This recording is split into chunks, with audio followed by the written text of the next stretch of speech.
જય માતાજી, good morning મિત્રો. અત્યારે વાગ્યા સવારના 7:30 હવારમાં પાણી ભરવાનું ચાલુ થઈ ગયું. તો 12 વાગે 7:30 પિન્ટુ જો પીવાનું પાણી ભરવા માટે. ચલો હું તમને બતાવું. ઉઠીને કામ ચાલુ હે. જો પિન્ટુ આવી ગયો. અત્યારે હવે ને ચા બાદ પી લીધી. પણ તૈયાર થવાનું હોય, કામ પર જવાનું છે, બધું રેડી છે. ખાલી કપડાં ધોવાનું બાકી. પિન્ટુ તારા કપડાં ધોવા નહીં? તો ચાલો મારે કપડાં ધોવા નહીં. તો કામ ઘણું એવું સવારે ઉઠાત નહીં. મારો ટાઈમ ઉઠવાનો લગભગ 7 વાગ્યા પછી, 7:30 વાગ્યા. પિન્ટુ 6:30 વાગે ઉઠી જાય. મારે વહેલું સારું. તો પિન્ટુ શું કરે? તો પિન્ટુ આજે પિન્ટુ કપડાં ધોવા ધડાધડ પાણી ચાલુ કર્યું. ના પાડતો તો અત્યારે કપડાં ધોવા મારા કપડાં ધોવાનું ક્લિયર. પિન્ટુ કીધું મારે ધોવાના છે. ઓકે ચલો આપણે પણ કપડાં ધોવાના છે. અને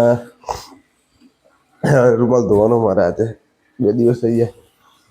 ચલો કપડાં ધોઈ નાખીએ જલ્દી પછી કામ પર. એ રાહે કયા મોટર મોટર કપડાં ધોવા નહીં કે પાણી ચાલુ છે. જો બહાર આવે.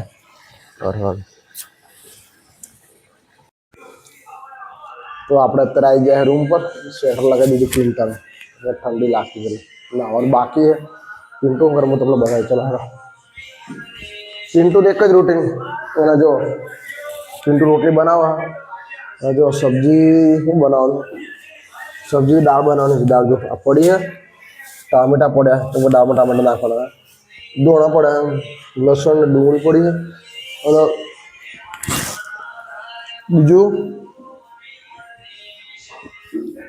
કેમ કે અત્યારે વાગી ગયા લગભગ 8. મારે થોડું થઈ ગયું લેટ. અત્યારે નાવાનું બાકી હજી મારે. નહીં ભાઈ મારે દાળ બનાવવાની. તો પિન્ટુ રોટલી બનાવતી ત્યાં સુધી હું નહીં નાખું નહીં ભાઈ. અને પછી ને શાંતિથી આપણે બનાવી દઈએ દાળ બનાવી અને પછી ખાઈ લઈએ. બરાબર. ત્યારે કપડાં ધોવાના બાકી હતા. કપડાં બહુ દીધા છે. કપડાં ધોવાના. કપડાં બપડા ધોઈ અને પછી જો બહાર તો થઈ ગયું. કંઈ આવું અંધારું જો બતાવું. જો બહાર થઈ ગયું અંધારું ખૂબ. જો પછી કપડાં બહુ દીધા અંદર. જો કપડાં બહુ દીધા.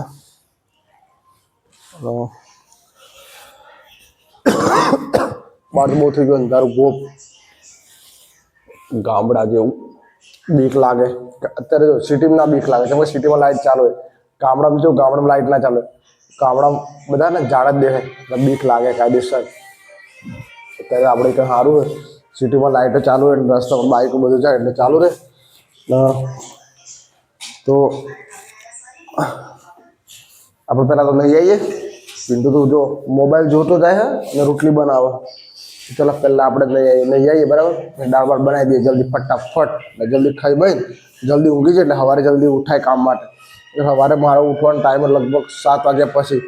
7 વાગે જ ઉઠવાનું હોય. ચલો નહીં આવીએ. ફાઇનલી આપણે નાહી ધોઈને થઈ ગયા તૈયાર.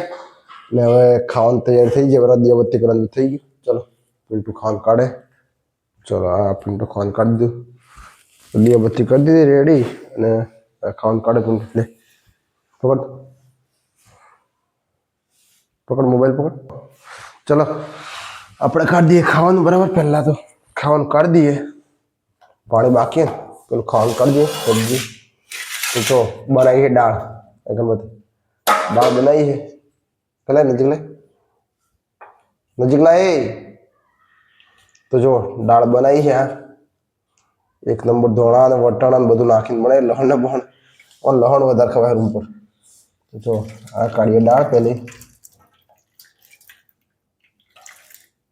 અમારી પિન્ટુની બોલજો પિન્ટુ. ચલો દાળ કાઢી દીધી હવે. ને હવે પાણી ભરવાનું બાકી છે. ચલો દાળ તો કાઢી દીધી. ચલો આ મૂકી રોટલી. હજી 2 વસ્તુ બાકી છે. પાણી ભરવાનું ને ડુંગળી કાપવાની. ચલો પહેલાં લઈ લઈએ ડુંગળી તૈયાર રાખીએ મેં. ચલો આ રહી ડુંગળી. પાણી બાકી છે. પાણી તપેલી ચોખ્ખું રાખી. હા રહી. ચલો એ લઈ લઈએ. પાણી ભરી દઈએ પેલા ફટાફટ. પાણી ભરી દઈએ. અને આજે એક વસ્તુ હોય અમારે જે મહીસાગરની અંદર એક અત્યારે હાલમાં ટ્રેન્ડિંગમાં ચાલે એક વસ્તુ તને બતાવું. ખાઈ બેને બતાવું. એનો આખો વિડીયો બતાવું તમને. અત્યારે શું ચાલી રહ્યું મહીસાગરની અંદર. અને અત્યારે શું ચાલે છે એ તમને બતાવું. પેલા ખાવાનું ખાઈ લઈએ પછી હું તમને બતાવું, આખો વિડીયો બતાવું, એના વિશેની માહિતી આલું તમને હું. હાલમાં અત્યારે મહીસાગરમાં એ જ વસ્તુ ચાલે છે. સોશિયલ મીડિયા પર પણ વધારે ચાલે બરાબર એ વસ્તુ. તો હું તમને પેલા ખાવાનું ખાઈ લઉં પછી એ વસ્તુ બતાવો. અત્યારે સોશિયલ મીડિયા પર હાઈવેસ્ટ ચાલી રહ્યું છે. અત્યારે ડેલી એ જ ચાલે સોશિયલ મીડિયા પર. હું સમાચાર જોઉં તો સમાચાર હું વધારે જોઉં તો સમાચાર પર એ જ ચાલે અત્યારે. ચમ કે સોશિયલ મીડિયા પર એ જ વસ્તુ આવે રિપીટ, અને ઇન્સ્ટાગ્રામ પર એ જ વસ્તુ આવે, બીજું કશું આવતું નહીં. ચલો પેલા ખાવાનું ખાઈ લો પછી શાંતિ તમને આખો વિડીયો બતાવો કે શું ચાલી રહ્યું છે અને સોશિયલ મીડિયા પર અત્યારે સમાચાર શું આવે. ચલો પેલા ખાવાનું ખાઈ લઈએ પછી હું તમને બતાવું બરાબર. જો આપણે ખાવાનું ખાઈ લીધું, ખાઈ ભાઈ ને હવે વાગ્યા લગભગ કેટલા વાગે ખબર વાગે જો કેટલા વાગે ચોકન જો મોબાઈલ ત્યાંથી 10:31 થયા બરાબર. ત્યારે 10:31 થઈ ગઈ. ખાવાનું ખાઈ લીધું, બધું કામ થઈ ગયું રેડી, ખાલી ઊંઘવાનું બાકી. મેં તમને કીધું હતું કે જે અત્યારે મહીસાગરની અંદર સોશિયલ મીડિયા પર જે વસ્તુ ચાલી રહી બરાબર, તે હાલમાં જે ઇન્સ્ટાગ્રામમાં અને સોશિયલ મીડિયા પર અત્યારે વાયરલ થઈ રહી છે એ વસ્તુ હું તમને બતાવી દઉં. ચલો હાડો પેલો તો આ મોબાઈલ ખોલી નાખીએ. પિન્ટુ મોબાઈલમાં જો આ વિડીયો તૈયાર છે. જો લીમડાના ઝાડમાંથી સતત વહી રહ્યું છે દૂધ જેવું પ્રવાહી. લોકો આને રામાપીરનો ચમત્કાર કહી રહ્યા છે.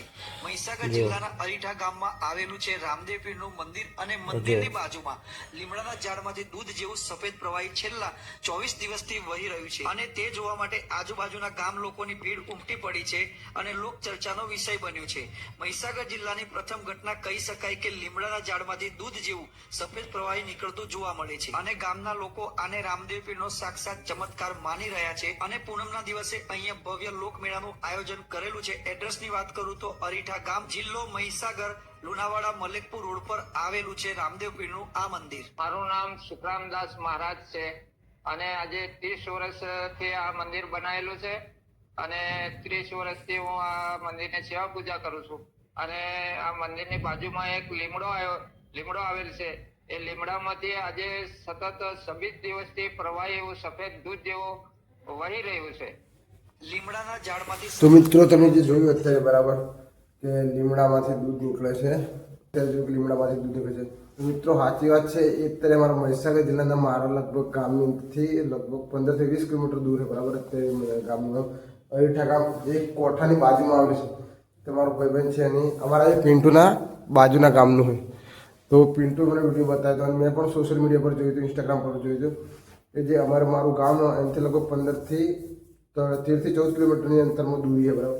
અને પિન્ટુએ પણ વાત કરી હતી મને અત્યારે આ વસ્તુ સાચી. અને જે અમારા એમનો પિન્ટુના ગામનો જે યુટ્યુબર હોય એણે પણ રીલ નાખી હતી લગભગ રામા મંડળ, શું નામ ચેનલ, રામા મંડળ કોઠા એ ચેનલ પર એણે વિડીયો પણ ફૂલ નાખ્યો છે, શોર્ટ વિડીયો.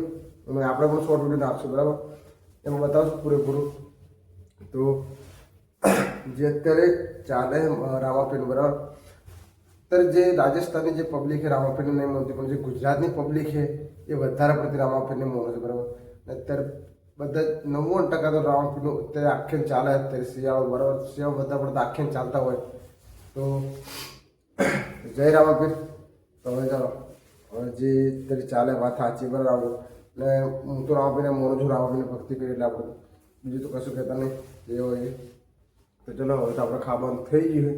ચલો હવે ઊંઘવાની તૈયારી કરી દઈએ અને ઊંઘી જાય. ખાવાનું કરી દીધું, ચલો ઊંઘી જઈએ. હવે પથારી કરી દઈએ.